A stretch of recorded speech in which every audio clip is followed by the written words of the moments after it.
Thomas and the Hurricane. A howling gale was blowing across the island of Sodor. None of the engines got much sleep that night. Brr, shivered Thomas as he struggled to wake up in the morning. The wind was cold as well as strong. It blew leaves and litter into the shed.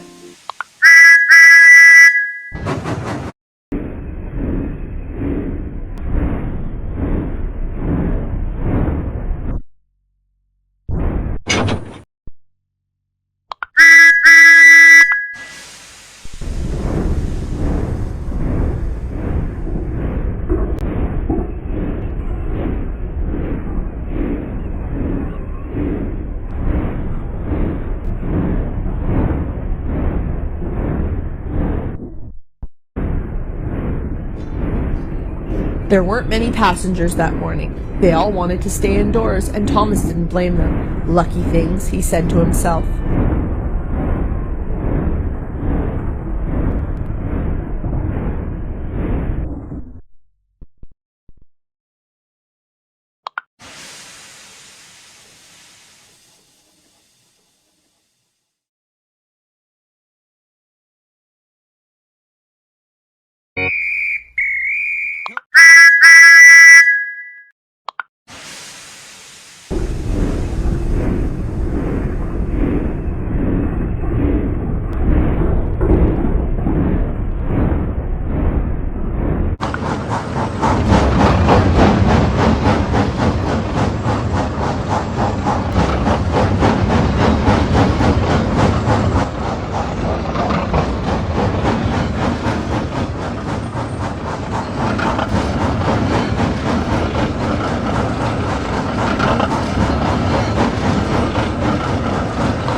But when Thomas reached the station by the river, he was astonished to see footballers playing in the nearby field.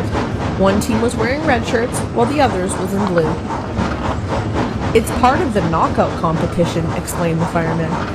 "At the end of the season, the winners will get a silver cup." The trees between the field and the railway waved wildly in the wind. "Sooner them than me," Thomas muttered to himself. "They'll all get knocked out if they're not careful." James was waiting at the junction. He didn't mind the wind, he said, and was even boasting about it. "My train was right on time," he announced proudly.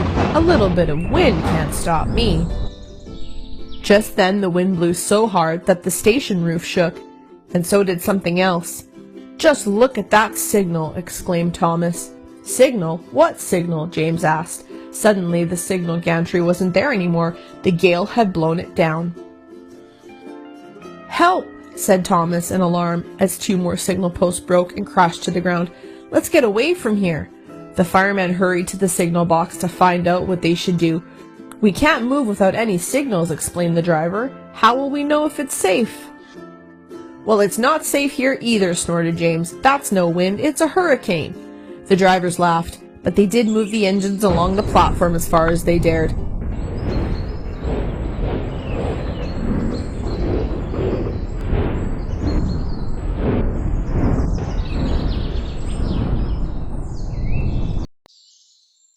It was lucky that they did, because 2 minutes later, the wind lifted the platform canopy off its framework and dropped it to shatter on the platform below.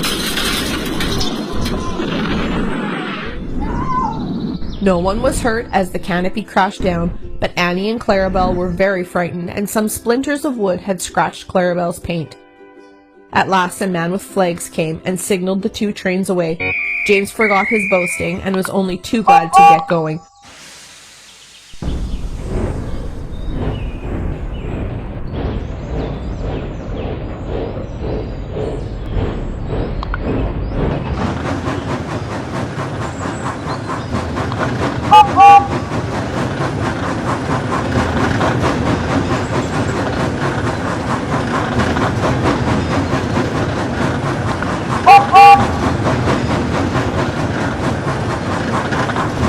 Thomas followed a safe distance behind.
Thomas had the wind behind him now, and by the time he reached the curve near the football ground, he was steaming along.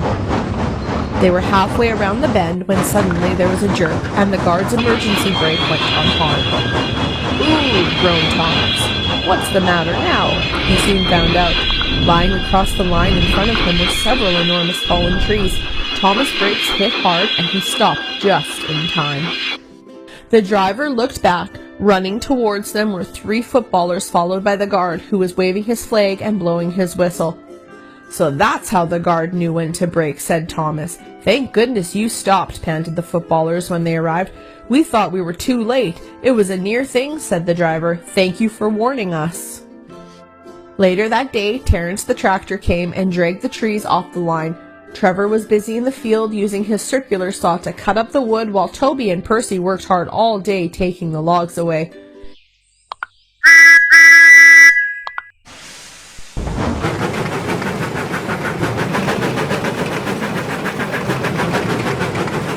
Evening came, and at last the line was clear.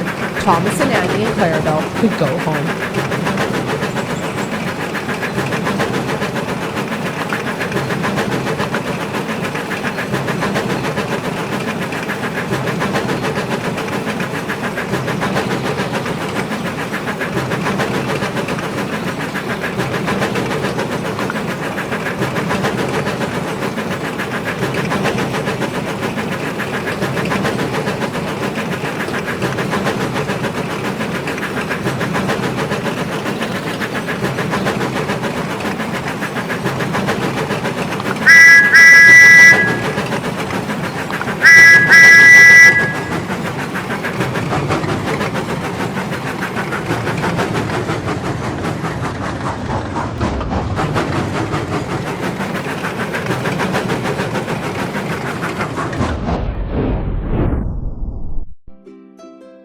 A week later, there was a party at the Riverside station.